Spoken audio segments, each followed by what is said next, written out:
All right. A lot of stuff going on around the San Francisco 49ers. Big game on Thursday. The entire season on the line comes down to the Thursday night football matchup against the Rams. You've got Deebo Samuel stirring up Twitter with some interesting comments that can be interpreted in about 5,000 different ways. And that's exactly how fans are treating it. So we'll talk about that. We have injury updates, players who are returning, some potential players who could be going to IR. So a little bit of everything for you. We got a little bit of Victory Monday. We got a little bit of injury news. We got a little bit of drama. Ooh, boy. Just like the San Francisco 49ers season all year long. So, you know what we're going to do. We're going to talk about it all right now. But you guys, you already know what to do. Smash that like button. Drop an SDS in the chat. And let's talk about all this good stuff going on right now.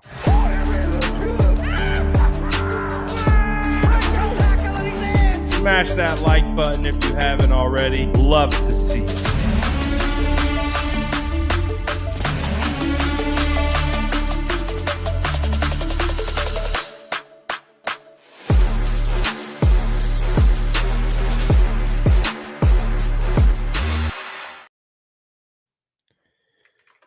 All right. We got some stuff to talk about. So let's get into it all now. Your comments are getting pulled up in a much larger, bigger way. Look at that. Puts you guys on a little bit more of a display here. You see your profile picture's a little bit more clear. I don't know if this is a StreamYard update or what, but look at that. You guys coming in much more clear on this little update when we pull up your comments. So I kind of like that. Where are the Brock and Kyle haters? Oh, moving the goalpost per usual.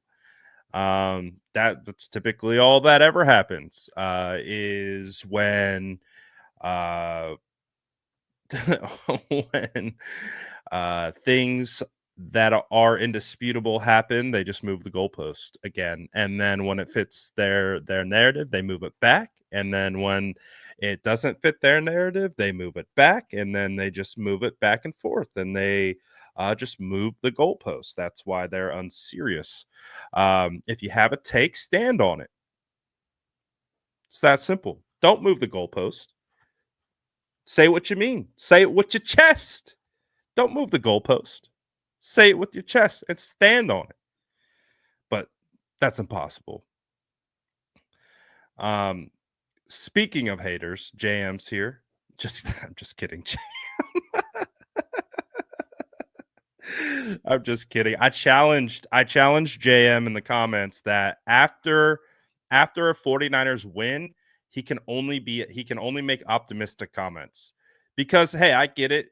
JM more on the pessimistic side of things, not happy with the season. I get it. And he'll come in here and he'll let you know. And he'll let you know on the video posts, all of them. I appreciate the engagement. I appreciate his integration into the community, but I challenged him that after a win, he can only be optimistic. He can't be pessimistic. So he said he accepted the challenge. And so we got like 3 days of JM only saying nice things. So we'll see. Hey, he said he accepted the challenge, Nigel. So we'll see if he follows through. He says, I agree to it. Is Deebo off limits today, though? You know what? I'm gonna open it up for all Deebo comments because obviously, with the situation that just happened right before I was about to come on, we obviously now have to talk about it. And I do want your genuine opinions on this because I have an opinion on it as well. So rather than bearing the lead, let's just talk about it. So Deebo Samuel today, like I said, right before I was about to hop on, he took to Twitter um, to say, like, again, out of nowhere, unprompted, um, just said, not struggling at all, just not getting the ball. 7 to 8 exclamation points with the shrug emoji. So, what is your interpretation of this? Just right off the top of the dome, because it's Twitter. So, Twitter is an enemy of context. No one understands your context unless you're explicit with it. Even if you are explicit in detailing your context on Twitter, someone is still going to misinterpret it and someone is still going to project onto you how they think, regardless of what you said. So, this to me is a dangerous thing to tweet because it it without proper context, it can paint Brock Purdy in a negative light. It can it can paint Kyle Shanahan in a negative light. It can paint Deebo in a negative light as like all the issues that are happening around Deebo aren't his fault. They're everyone else's fault, which again is fans don't like that. And we know from a lot of experience, 49er fans don't uh don't like when players deflect accountability. So that's I just wish he didn't tweet this because I don't think it comes across um, probably how he intended it to come across. I think it comes across as, again, with no context, just a little self-absorbed. I'm not struggling at all. I'm just not getting the ball. And then it was like, um, I had saw that someone had pulled the actual data on that, and Deebo Samuel has the second most touches this season on the team with 72. He is, according to StatMuse, he has touched the ball 72 times. So that would make him ranked second on the team in touches.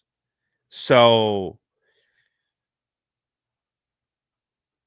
again, when you say things like that vaguely, kind of outside of any, without really providing any context, you know, people are going to be like, well, look, Debo, they say that you have the second most touches for the 49ers this season with 72,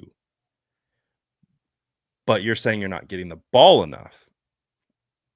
And then as a result of that, people are going to continue to just keep drilling on, like, let's call it what it is. Deebo is getting eviscerated this year. It's unfortunate to see, whether by 49er fans. I think there's a lot of other just NFL fans in general. They've just kind of they've come after Deebo this season. They really have. And I feel bad for Deebo. I don't think that it's all I don't think it's all warranted. I think a lot of it's just like he's become kind of a punching bag, as some players do, and it's unfortunate. But I don't feel like what he tweeted helped that. I feel like that just kind of poured more gasoline on the fire. Um, I really do think that, and again, like I said, how do you interpret this?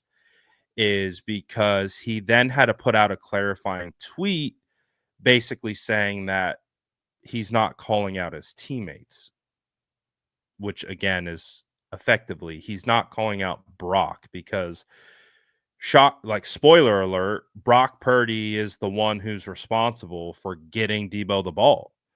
And then beyond Deebo, or beyond Brock getting him the ball, that then goes to Kyle, because Kyle's responsible for scheming it up. And I was just like, all right, well, let's take a look at this last game against the Bears. He touched the ball 7 times. Um, that's a lot of touches for a wide receiver. That ties the team lead in that game for touches. Juwan Jennings had 7 receptions, so that's 7 touches. Deebo had 5 rushes and 2 receptions. That's 7 touches. So the only skill player that got the ball more than Deebo in this game was Isaac Guerendo, who had 15 carries. So um, I don't think he was calling out anyone either. I, I that feels very unlike Deebo, to like say that Brock's not getting the ball or whatever. Like, I don't think he's calling anyone out. I think he's more so coming from a place of frustration, of just not feeling like the opportunities are going his way, and which could be true. It might not be the same. Jawan Jennings is obviously being featured now in this offense as the X wide receiver. George Kittle, fresh off a 6 reception, 151-yard game. Um, Isaac Guerendo being celebrated for his 2 touchdown performance. So it's a slippery slope, because I feel like it just brings more backlash onto you, because now everyone's going to be picking this thing apart, and they're going to be like, he's already pretty scrutinized, and I think it just opens up the door for more scrutiny. And I wish he didn't tweet it. I understand that his thoughts and his feelings are 100% valid, but again, to who? Your teammates, your family, your friends, your coaches, front office, people you work with, um, random Joe Schmo on X, you know, tweeting from his mom's basement. Does he need to know?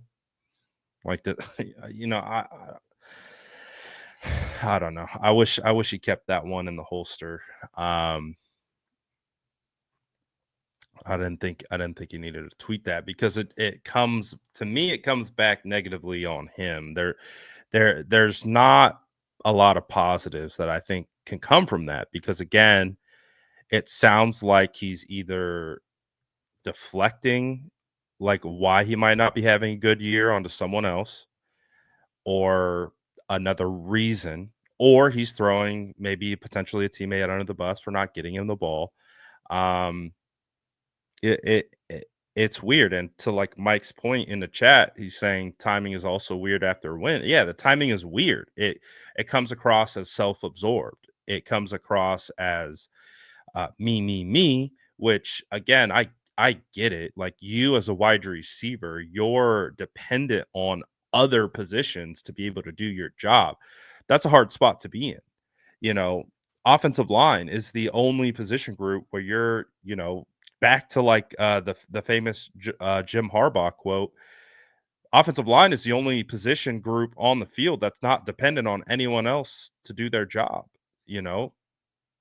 But offensive line has to block for the quarterback. Then the quarterback has to be able to get the play from the play caller and then execute the play call. And then the defense has to be right. And then you have to be in the progression. And then you have to actually get the ball thrown your way. Like, there's a lot of things that go into that. And I don't know. I wish he didn't tweet that. Um, yeah, I wish he didn't tweet that. So that popped up right before we came on. So that kind of took us for a ride, and that's now kind of something that we're dealing with because Deebo is a famous player in this league, so his stuff goes far, and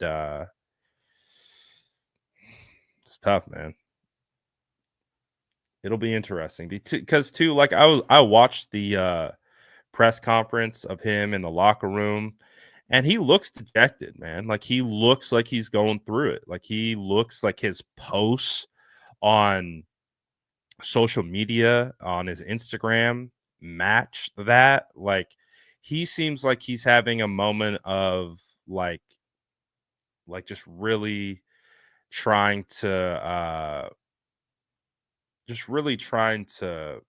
work through the struggle of this season. And um I didn't feel like that tweet helped him. Um so I don't know. I don't know. I hope he's good, man. Like I really do. Like I said, he's been getting a lot of heat uh from all different angles. So anyways, that was one thing that was going on. Let's talk about some of the other things. Um I don't know. Did you guys see this video of Matthew Stafford that I posted? Um, I'm curious. I'm gonna try to pull it up.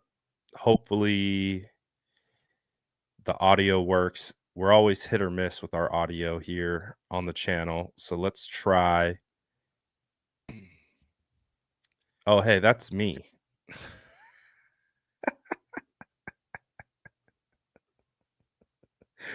Whoops. Wrong video. Let's try that again.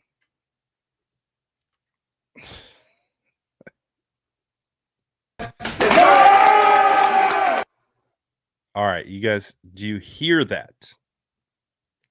I need my producers in the chat, thumbs up, thumbs down. Can you hear? Did you hear that little yeah? All right. Let's take a listen. And I want to get your thoughts on this. Give it up for Matt. Let's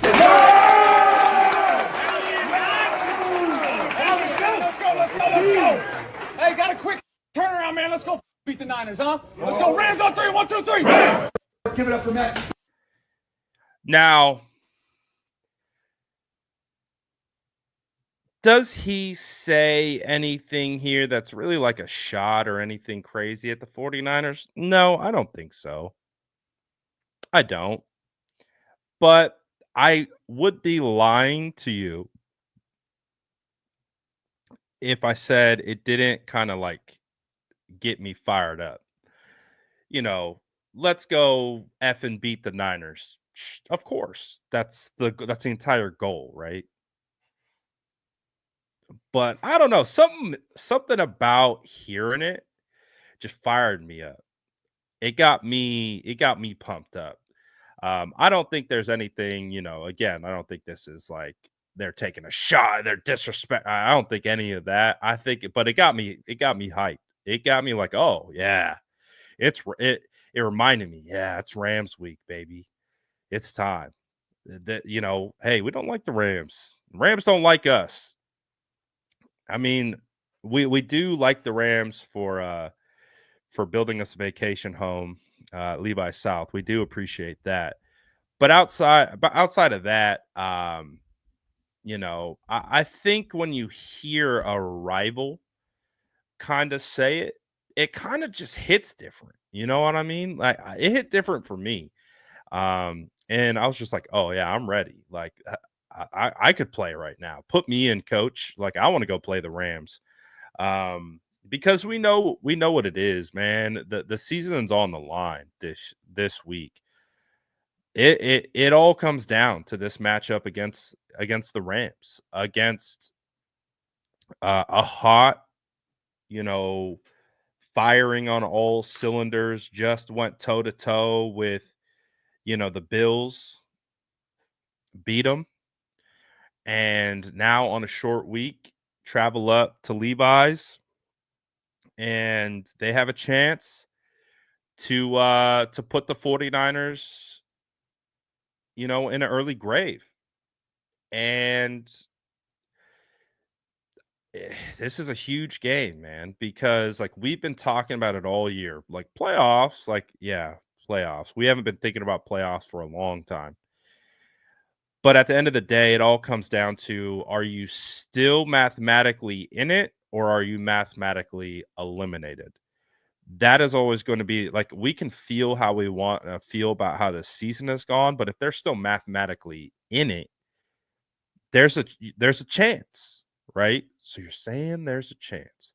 So there is a chance that the 49ers somehow do the improbable, what we don't expect them to do, but they could. They could do it. They could shock the world. We've seen crazier things happen, and there's 4 games left.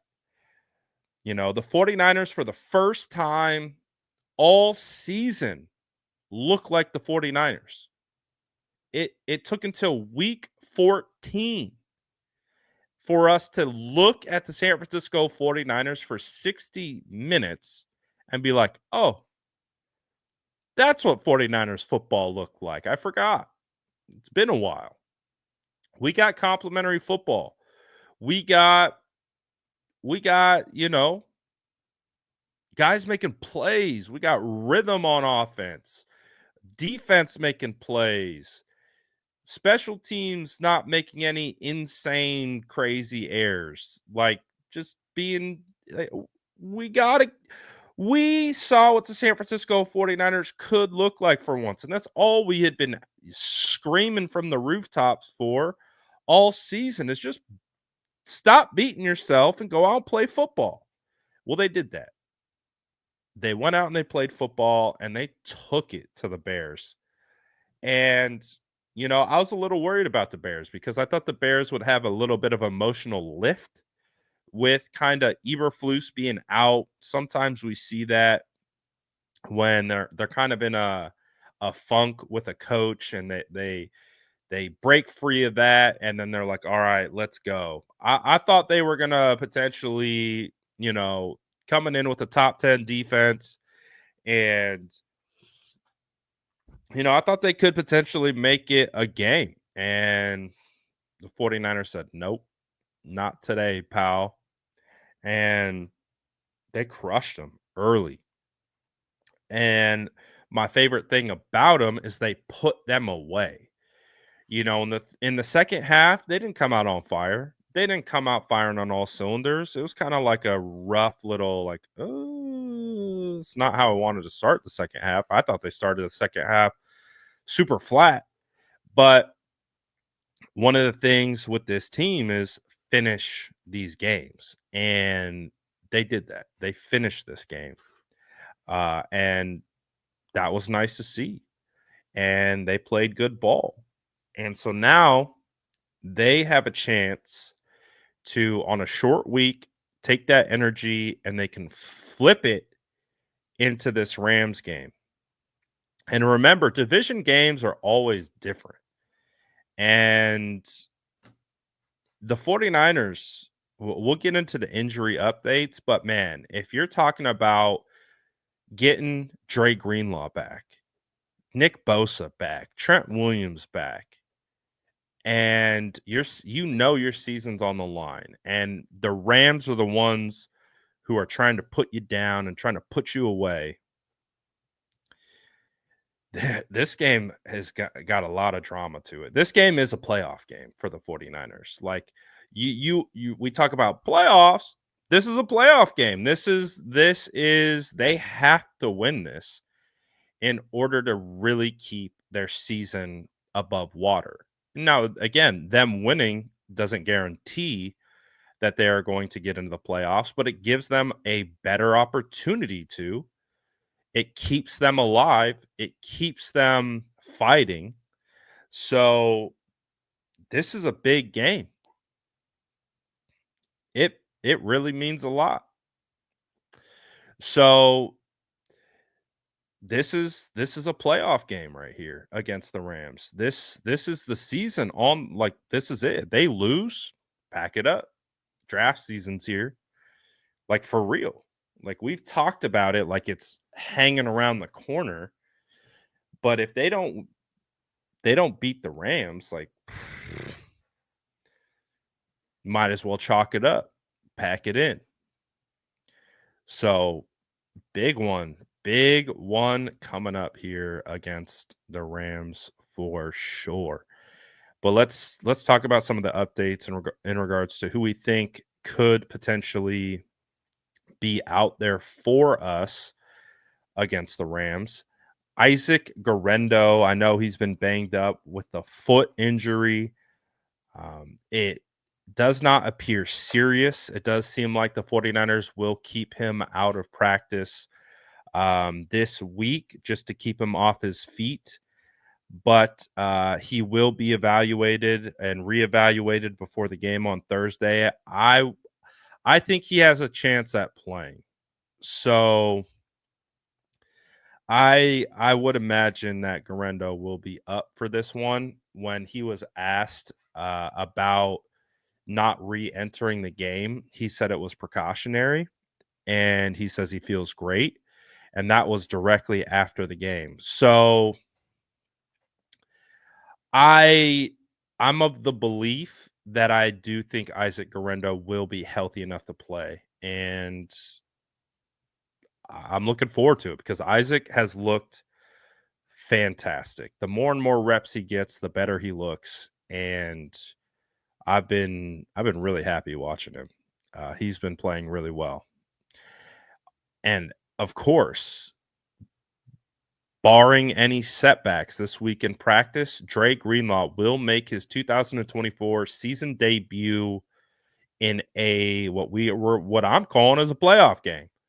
A game that decides if the next 3 games after actually mean anything.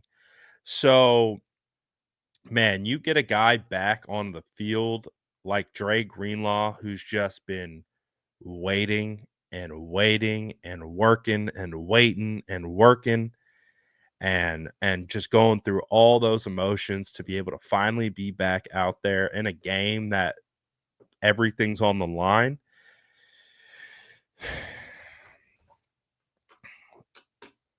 I would imagine he's on a snap count. You know, D Winters has been playing well. Devontae Campbell didn't have a bad game last week, and neither did Jalen Graham. So I think they have the luxury of kind of rotating him in, but still, nonetheless, you get big play Dre back out there. That's a huge shot in the arm, for sure. So for Dre to be potentially back, that is just absolutely huge. Just juice of energy for the team. Um, we did get some unfortunate news about Ben Barch. Ben Barch has a high ankle sprain. He has the potential to land on IR. Um,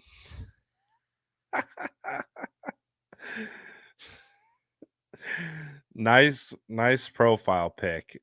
We can pull it up nice and large now with our new StreamYard update. Squirrel. But yes, sucks for Barch. Um, it sucks for Barch for sure because just I think they fell on him, and he got his ankle rolled up on. But he's a guy that I'm glad he got that start against the Bills because I think it's enough to warrant to bring him back. I don't know what the suitors will look like for him to be able to uh, get him, away from the 49ers. But I think Barch has earned an invite back. And if you can get him on a 1 year, prove it deal, that would be ideal. But it does look like Banks is slated to make his return to left guard. I'm of the belief that I think the 49ers will move on from Aaron Banks and let him walk in free agency. So Banks playing is actually a good thing, because if he plays well, it will just help his value down the stretch in the comp pick formula. So if you guys all change your profile pictures, to me, that would be ridiculous. That would be you guys would be on another level if you did that. You won't, though. 49ers Brock Purdy didn't suffer any lingering issues from that hit he took where they like basically ripped him in half. So that's good. Good that I'm not gonna lie, I was a little scared by that one. Brock was on the ground, looked like he was in a lot of pain. I would be lying to you if I did not have flashbacks of the NFC Championship game in 2022. I was like, oh no. I was like, of course. But thankfully he was able to come back. Crowd loved it. We loved it as well. Some additional injuries. D Winters, ankle day to day. Malik Mustafa, chest, shoulder, day to day. The big ones are Nick Bosa and Trent Williams. Both of them are going to be evaluated throughout the week.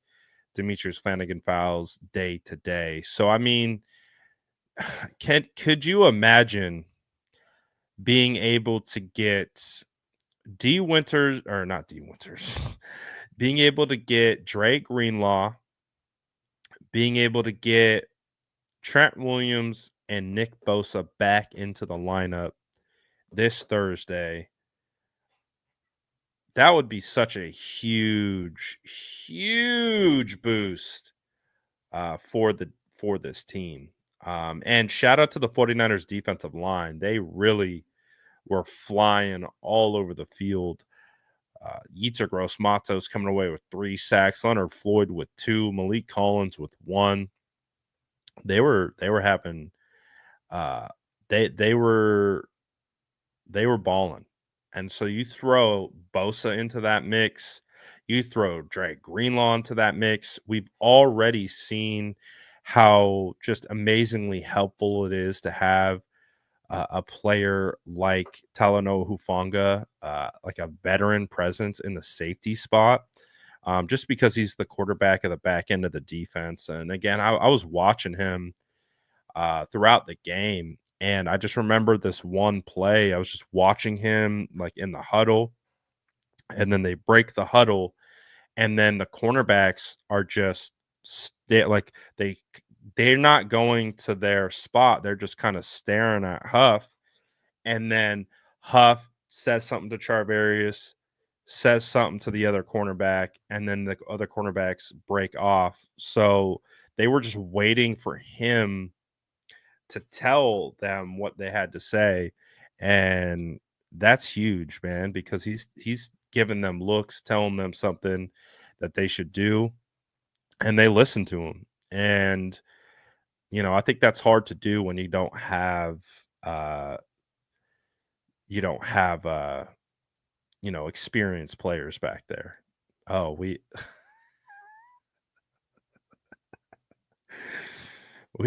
have another one.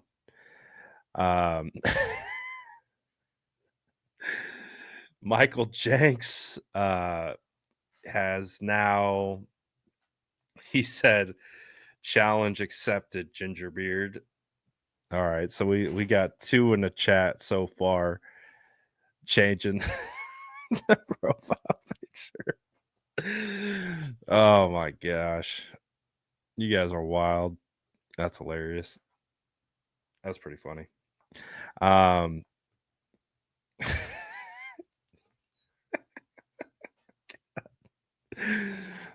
Look at you, Brock fan, trendsetter over here.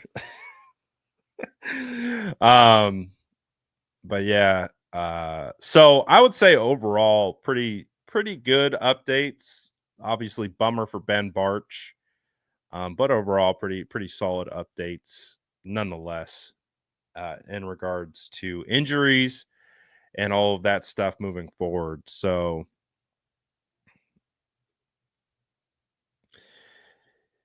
big game coming up. Season on the line. Can you guys fathom that we have 4 weeks left in this year and there is a potential of,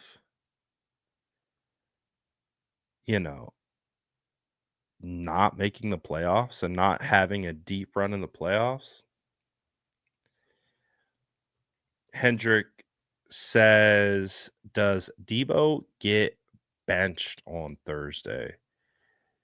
Uh, I It all depends on how Kyle interprets that. If that somehow is a shot at Kyle, then I think it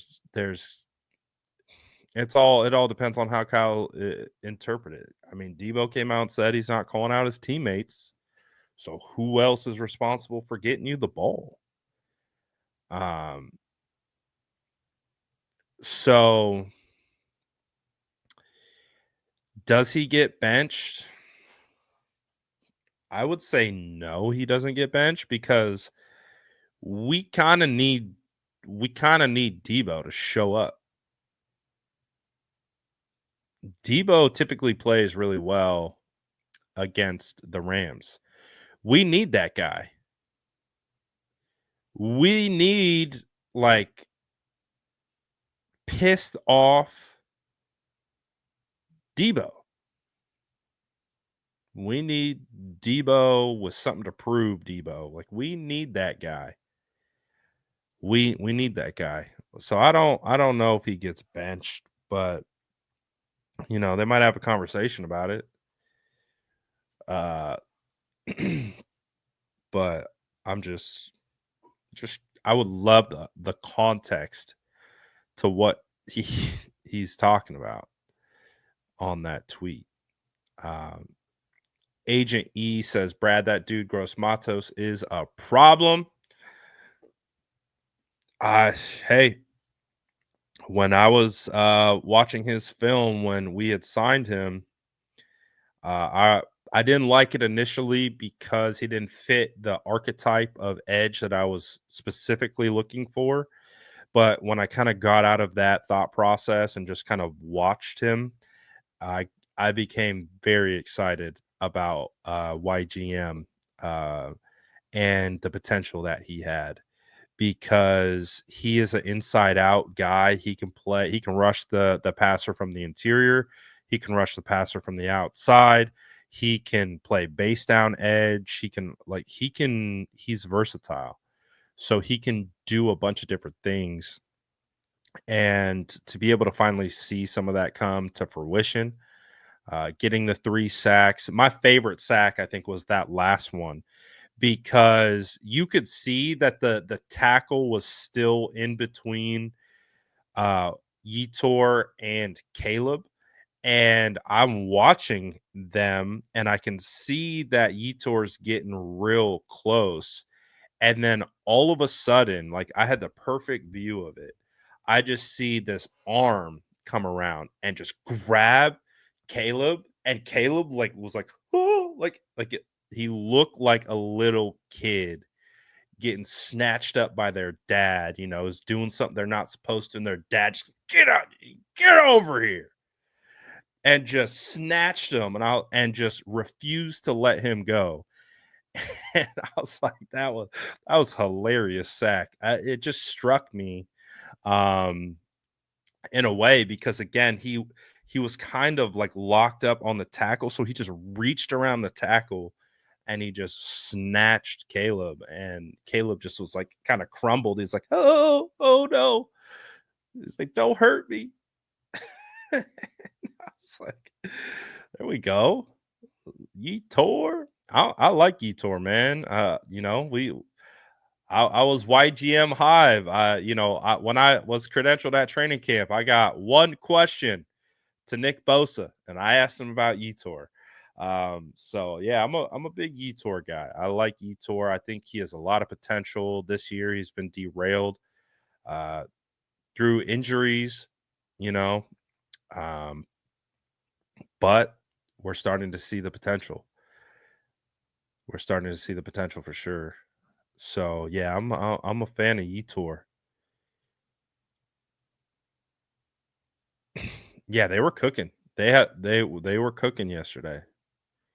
They were racking them up for sure. It was great to see. Danima says we need number 19 Deebo, not number 1. I've seen a lot of these comments. Seen a lot of fans saying that. They miss the old Deebo. I mean, we do. We need a vintage 19 Deebo performance against the Rams. Deebo always played well against the Rams. That was one thing you could always count your watch to, is he was gonna show up, and he was going to be a menace versus the Rams. So hey, we need that Deebo back, man. We need the menace. We need him out there. So hopefully, we see shades of 19 Deebo out there for sure. What if Aaron? No. Let's see. Do I think Deebo wants out? Yeah, I wouldn't be surprised. I think you get floated in some trade conversations. They draft a first round wide receiver. They pay BA. They're not paying you that. I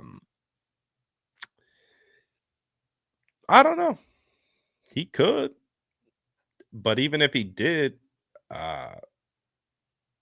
it wouldn't be something that I think you could really, put a lot of weight into now. You're in the middle of the season, and you got to put it on tape. That's how you're going to get your next paycheck.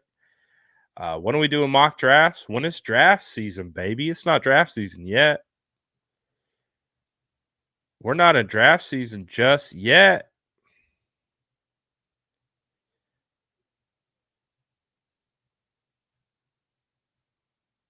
Invader says, I expect a big game from Deebo Thursday night.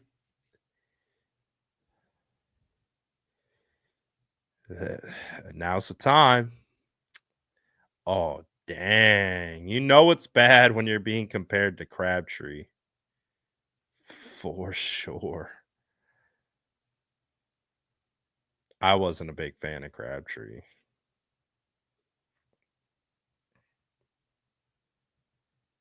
So,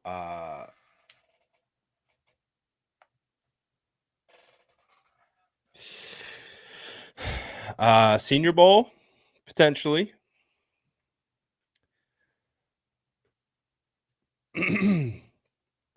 What other question you guys got? We'll kind of open up the floor if you guys want to talk about anything else. I kind of got through all of the stuff I wanted to get to. I'll turn it over to all the Brad profile pictures in the chat.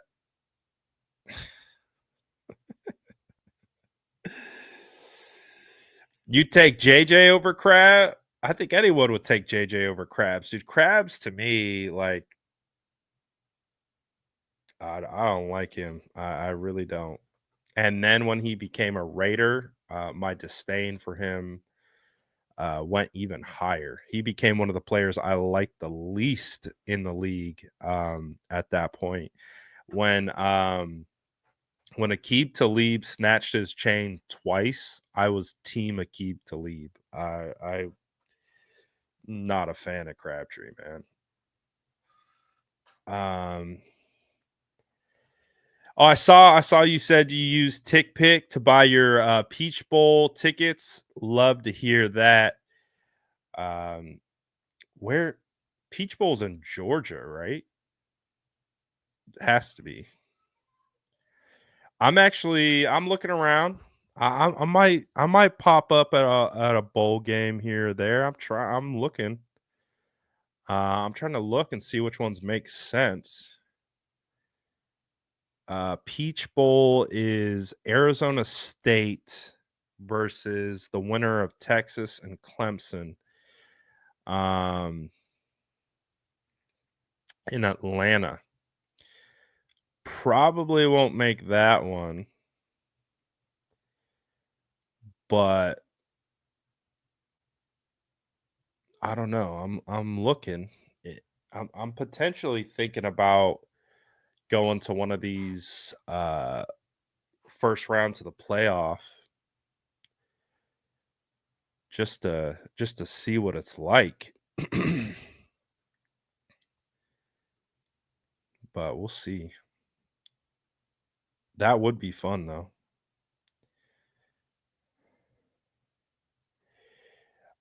If I had to guess, I would say D lineman if we're top 15.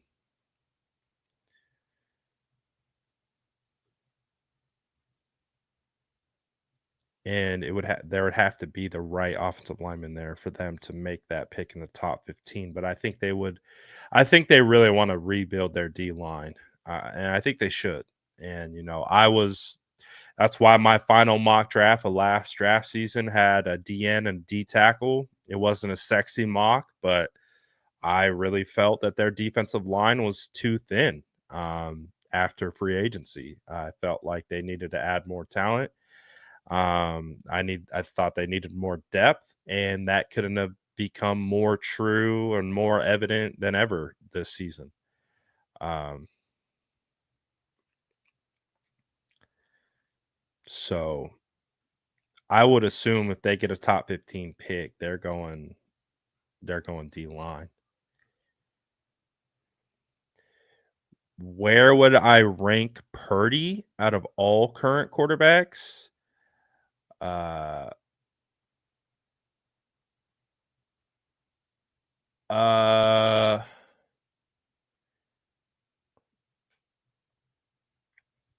I remember I ranked him last year. Was it last year? I think it was last year. I ranked him at 5, and my comment section on YouTube absolutely turned on me. Um, I got called a fair weather fan. I got called a Brock Purdy hater.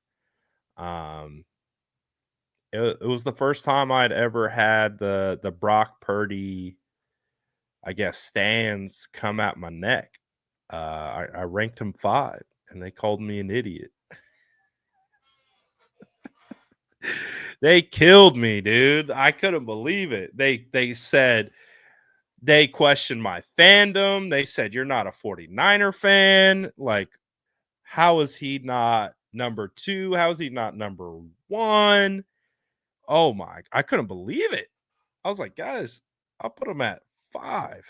And at the time, 5 felt generous. Um, I think I could have probably realistically he was maybe more 6, 7. Um, but I put him at 5, and I got fried by my own subscribers, by our own fan base. They had my head on a silver platter. It was like, oh boy. I was like, is this how all the Purdy haters feel when the wrath of I was like, damn. I was like, top 5 is pretty good, guys. Because um it was ahead of him was Mahomes, Josh Allen, Lamar Jackson. I think I put Joe Burrow ahead of him. Um and they cooked me. They absolutely cooked me. Um, wasn't wasn't anticipating it, but yeah, they cooked me. If I had to rank him this season, he'd probably be a little bit lower. Um, than 5, and again, keep in mind, like he was playing um at a pretty high level uh last year. He was playing at an MVP caliber uh level last year, statistically and from an efficiency standpoint. This year's been a weird year because I do believe we have seen the best of Brock Purdy this year, and I've also think we've seen the worst of Brock Purdy this year. I think that's fair to say. I think there have been games and moments where I'm like, "Damn, all right, Brock is playing at the best he's ever played, ever."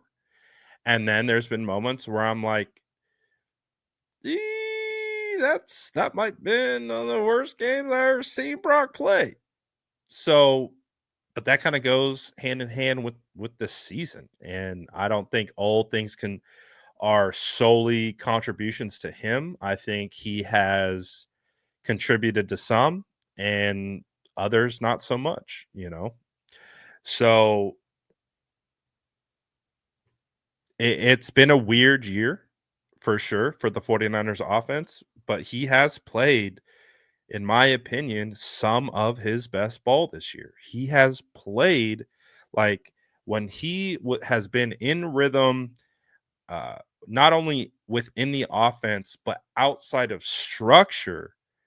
um he's been cooking, man. When you go back to like that week 6 game against Seattle, dude, he was on fire. I was like, hell yeah, Brock. Like, again, all over the place, running legs, outside of structure, outside of pocket, making guys miss, and like he was doing it all. I was like, yeah, this is the best we ever seen Brock play.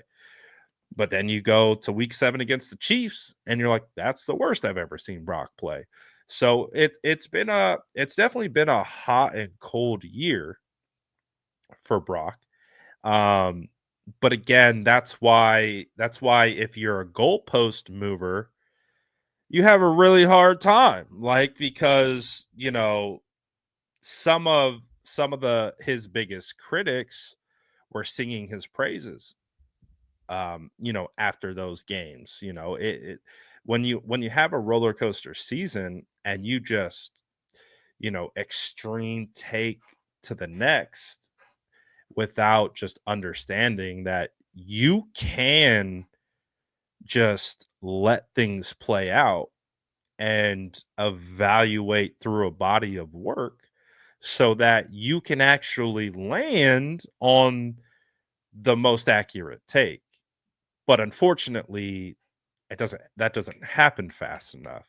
Even though it's the right way to do it, it doesn't happen fast enough for that instant gratification.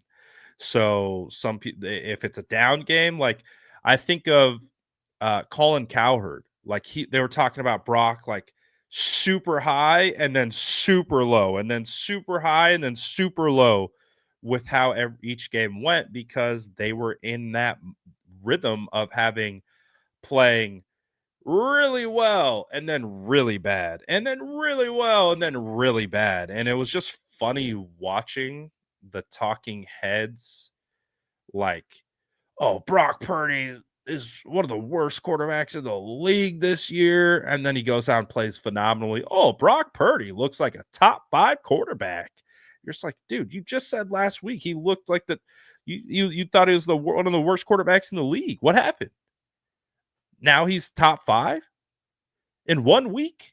How does that happen? That's why you can't evaluate one game like it's an entire season.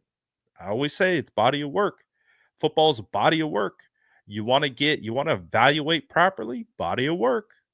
Body of work, body of work, body of work. It's about consistency. How consistently good can you be over a period of time? That is like I've always said, um I refuse to call Brock Purdy elite. I got a lot of crap for that too. I said after last year, they're like, Brock Purdy's elite. And I'm like, he's playing elite. I refuse to say it though, because I need a body of work. For me to be able to obtain an elite tag, that requires being elite over a extended period of time. The consistency metric to it, to me, is what signifies you being elite, is when you play at an extremely high level for an extended period of time. That's when you get the elite tag. That's when you get those types of accolades from me, from my evaluation, from my perspective. So I just was like, I'm not ready. Not ready. Not ready yet. I want to see more. And that's what I said. I want to see Brock Purdy play this year.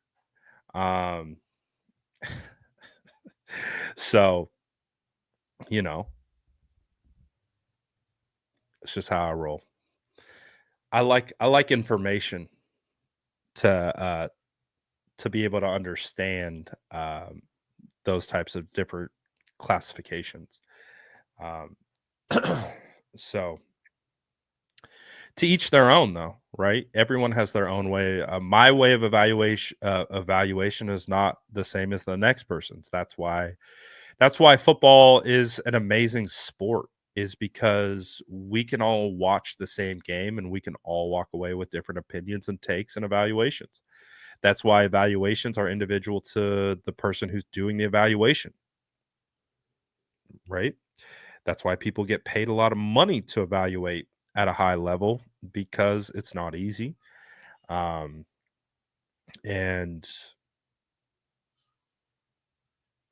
it takes a ability to process in the macro and the micro, and then be able to somehow do both at the same time. It's a challenge for sure. It's not easy.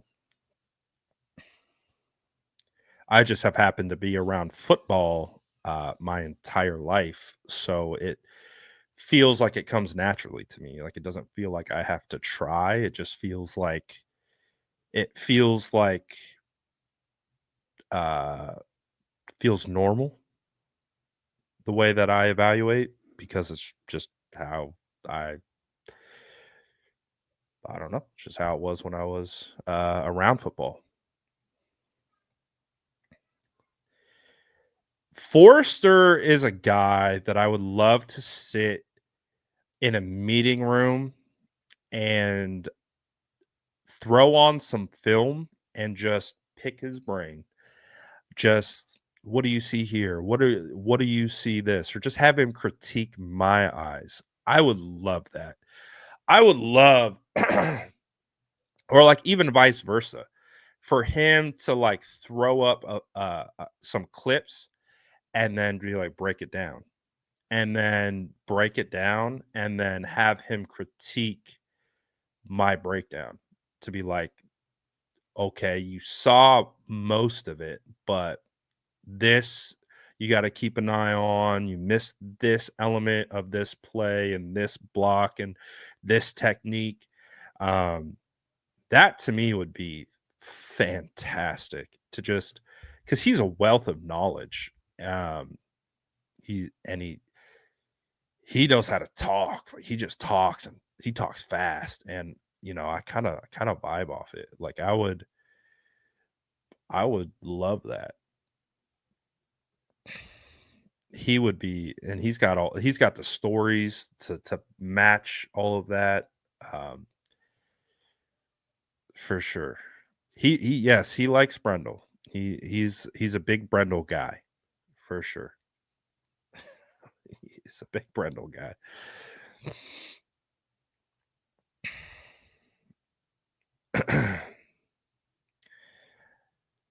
What do we think realistically Brock is going to get paid?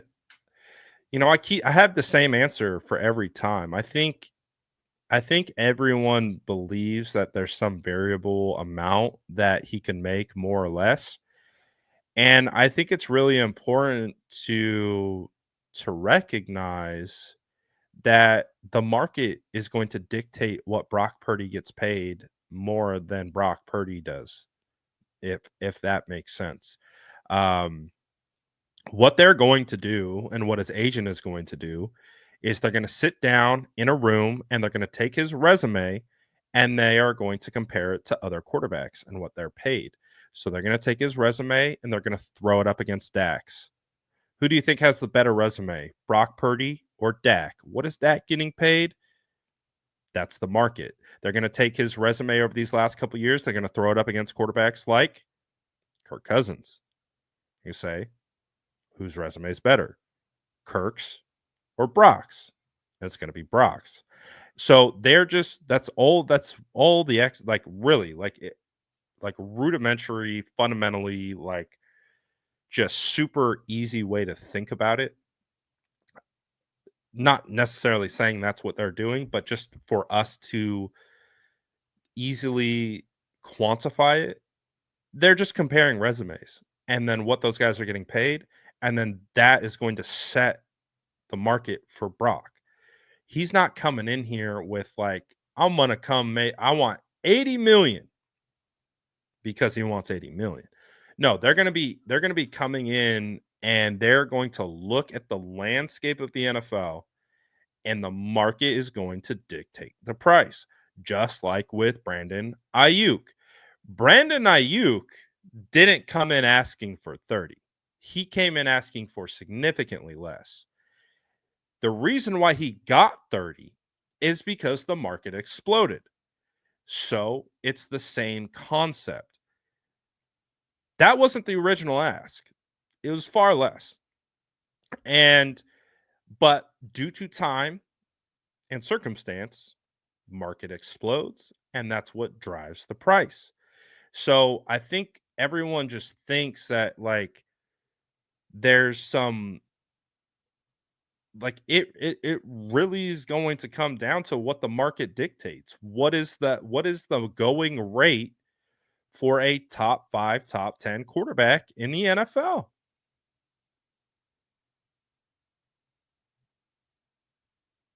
And that's what they're going to pay Purdy. Because it's not up to him and it's not up to his agent to take a pay cut. Because if you take a pay cut, you're hurting the guys behind you. And I think that's another element where I think fans don't really like wrap their head around is that these players aren't only trying to get the most money for themselves, they're trying to get the most money for their position. Because every time a guy goes out and resets the market, it helps everyone behind him. And they're always going to do that, no matter what. So if Brock Purdy went in and took less than he was worth, he would be doing a disservice to all the quarterbacks coming behind him. And that's just not how it works. That's not how they think. They aren't thinking of this like from our perspective as fans. They're thinking this from their perspective as athletes. They aren't thinking about it like fans. They're not interested in giving anyone a pay cut. That's just not the thought process. So what they're going to do is their agent, he's going to walk in there and he is going to go for as much money as he can get based on what his resume has proven to earn. So the resume will match the market will dictate the price, and then they will go in and try to get that. And that's really what it is. Like, we don't have to overthink it too much. Like, it is what it is. They are going to try to pay him market rate. And we might not like the market rate, but we don't set the market rate. We don't do that.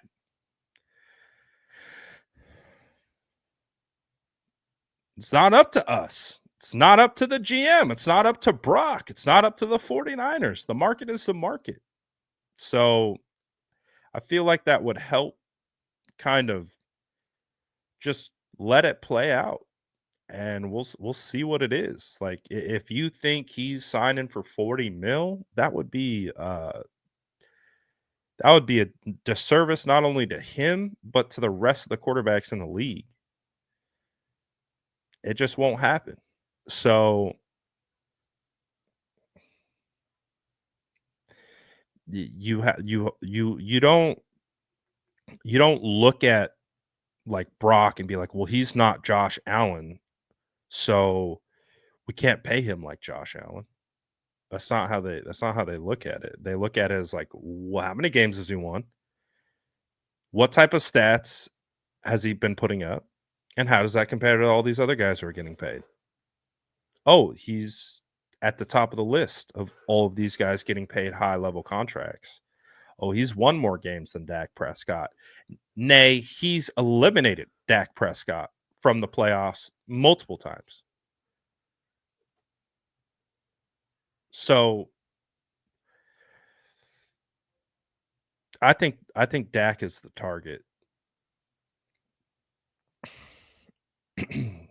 Maybe a little bit more. But that's just the nature of the beast. It's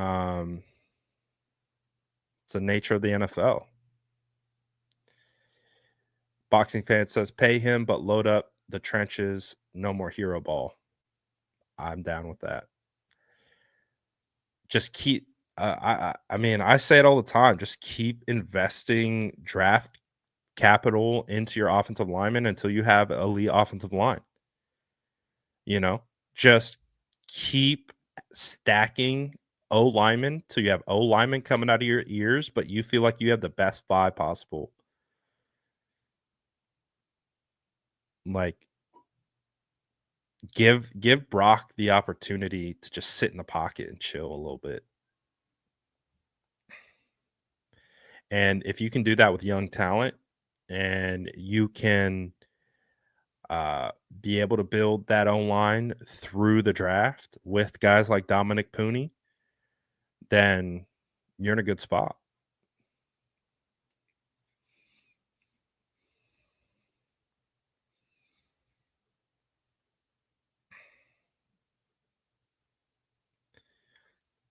So we'll see.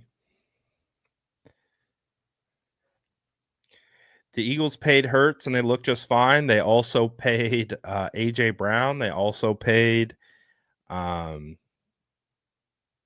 Smith. I think they paid a couple of their offensive linemen. They've been paying their players. So it kind of is what it is. But anyways, appreciate everyone for tapping in today on this Victory Monday. Got some good news, got some interesting tweets. But hey, we're still alive. We are not dead just yet.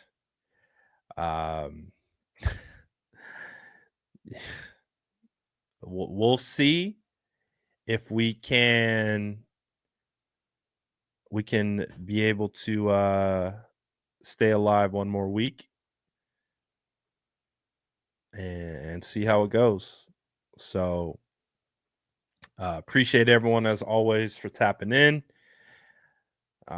Still a lot of fun, exciting things to talk about with the San Francisco 49ers. I will say, though, it is nice having some positive streams, though. Like, do you notice we didn't have JM in here just singing doom and gloom all day? Feels good.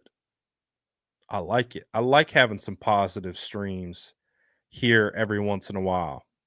So shout out to all you guys. Shout out to SDS. Shout out to everyone who made my face their profile picture.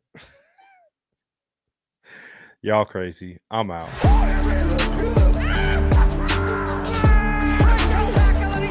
Smash that like button if you haven't already. Love to see it.